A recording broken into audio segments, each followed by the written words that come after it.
कैसे हैं आप सभी? आई होप आप लोग अच्छे होंगे। मैं हूं आपकी शिक्षिता मैम और शिक्षिता साइंस पॉइंट आप सभी के लिए क्लासेस 6, 7, 8 की साइंस की वीडियोस लेकर आता है, जैसे कि आपको पता है। और आज हम क्लास 8 का न्यू चैप्टर स्टार्ट करने जा रहे हैं, जिसका नाम है हमारा चैप्टर 9 फ्रिक्शन। ठीक है, फ्रिक्शन चैप्टर जो है हमारा force and pressure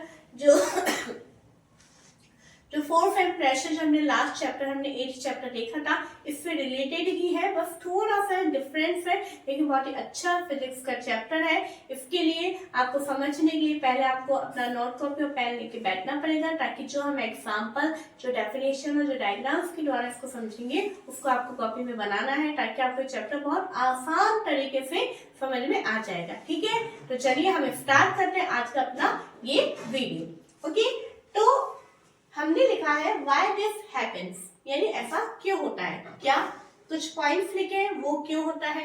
first point है a moving ball on the ground stopping after some time। आपने देखा है कि कोई भी बॉल जो है मूव कर रही होती है, जैसे बॉल है, हमने उसको पैर से हिट किया, ठीक है, तो बॉल जो है जब हम उस बॉल को हिट करते हैं, तो बॉल हिट करने के बाद में वो बॉल मूव करती है, और एक समय आता है कि धीरे धीरे जाके कुछ देर बाद वो बॉल रुक जाती है। ऐसा क्यों? हमने उस बॉल को नहीं रोका है। ठीक है, आपने किसी भी तरीके से बॉल को नहीं रोका है, लेकिन फिर भी कुछ देर बाद हम देखते हैं कि वो बॉल रुक गई है। ऐसा क्यों? नेक्स्ट पॉइंट है we slip when we step on a banana peel. जब हम केले के छिलके के ऊपर अपना पैर रखते हैं, तो हम क्या हो जाते हैं? स्लिप हो जाते हैं। ऐसा क्यों? फिर क्या लिखा है? It is difficult to walk on a smooth and wet floor. और जो स्मूथ फ्लोर होता है, फर्श होता है, या फिर जो गीला फर्श होता है, यानी जब पानी गिरा हुआ होता है, उसके ऊपर चलना बहुत ही मुश्किल होता है। ऐसा क्यों? तो इन सब चीजों के पीछे एक ही कारण है, वो है हमारा friction. This is due to the friction. ये सब किसके कारण होते हैं? फ्रिक्शन के कारण होते हैं। तो बच्चों, अगर ये आपके क्वेश्चन बनकर आ जाए, तो है ना, आपका आंसर क्या होगा? This is due to the friction. ठीक है, अब आप पूछेंगे फ्रिक्शन क्या होता है मैडम? तो फ्रिक्शन को तो सबसे पहले मैं आपको बताऊं, तो हिंदी में हम उसको घर्षण बोलते हैं। क्या बोलते हैं? घर्षण। क्या होता है friction? It is the force that resist the motion of one object relative to another. क्या होता है बच्चों? ये एक प्रकार का फोर्स है। मैंने अभी आपको क्या बोला था कि जो हम चैप्टर 8 फोर्स एंड प्रेशर पढ़ के आए, उससे रिलेटेड चैप्टर है, इसलिए जब आपको ये चैप्टर ये पढ़ेंगे, तब आपको फोर्स, प्रेशर, ये सारी चीजें आपको टर्म्स देखने को मिलेगी। लेकिन अभी उन टर्म्स को समझने की जरूरत नहीं है, क्योंकि हम ऑलरेडी समझ चुके हैं। लेकिन अगर आप में से कोई नया है, नहीं समझा हुआ है, तो प्लीज आप प्लेलिस्ट में जाइए, वहां पे आपको चैप्टर नंबर 8 मिल जाएगा। ठीक है, तो हम ये कह रहे थे कि जो हमारा फ्रिक्शन होता है, वो क्या होता है? फ्रिक्शन एक प्रकार का फोर्स होता है, जो कि that resist the motion of one object. यानी जैसे कि फॉर एग्जाम्पल ये ग्राउंड है, ठीक है, जैसे कि देखिए ये ग्राउंड है, जैसे मैंने बनाया है कि ग्राउंड है, ग्राउंड के ऊपर ये बॉल जा रही है। देखिए मैं वापस बनाती हूँ, जैसे कि ये ग्राउंड है, ठीक है, ग्राउंड के ऊपर ये बॉल है, तो बॉल जो है वो मूव कर रही है। तो ये जो बॉल का जो मोशन है, इसको ये जो ग्राउंड है ना, ये क्या करेगी?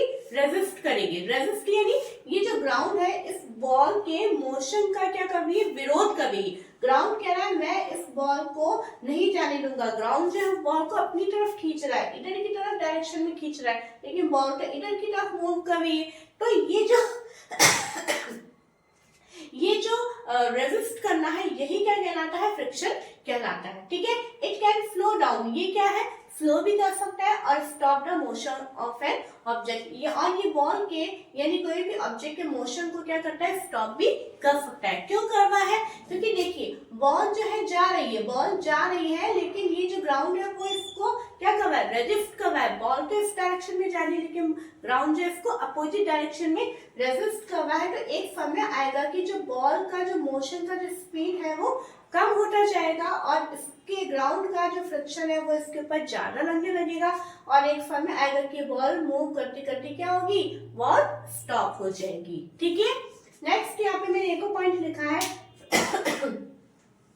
Frictional force always act in a direction opposite to the direction of applied force. ये पॉइंट अपन ने समझ चुके हैं कि जो फ्रिक्शनल फोर्स है वो हमेशा ऑब्जेक्ट जिस डायरेक्शन में अप्लाई हो रहा है, उसके अपोजिट डायरेक्शन में अप्लाइड होता है। यानी अगर जैसे कि अगर बॉल इस डायरेक्शन में जा रही है तो जो फ्रिक्शनल फोर्स है वो उसके अपोजिट डायरेक्शन में ही लगेगा।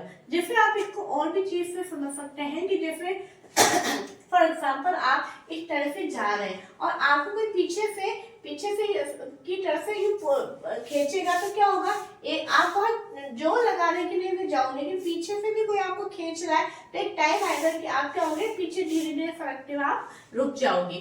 ठीक है, ऐसा ही यहाँ पे कुछ फ्रिक्शन के साथ में होता है। जैसे कि हमने एक यहाँ पे चीज और देखी थी कि we flip when step on a banana peel, यानी बनाना पील यानी केले का छिलका के ऊपर पैर रखने से हम स्लिप हो जाएंगे। ऐसा क्यों हो रहा है, क्योंकि देखिए क्या होता है कि जैसे कि हमारा ग्राउंड है, ये कोई भी फ्लोर है, ठीक है, और इसके ऊपर अगर ये बनाना पील रखा हुआ है, ठीक है, अगर ये बनाना पील छिलका रखा हुआ है तो अब क्या हो रहा है कि और ये हमारा इसके ऊपर ये पैर रखा है, ये पैर,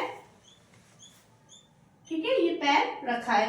अब हमारा जो पाँव है, ठीक है, हमारा जो स्टेप है, स्टेप और ग्राउंड के बीच में कुछ आ गया, ये हमारा स्टेप और ये हमारा जो ग्राउंड है इसके बीच में ये बनाना पील आ गया है। अब बनाना पील आने के बाद में क्या हो रहा है, जो ग्राउंड का जो फ्रिक्शन फोर्स इस हमारे पैर के ऊपर लगना था, ठीक है, वो अब लगेगा नहीं, तो क्या होगा, पैर एकदम से स्लिप हो जाएगा।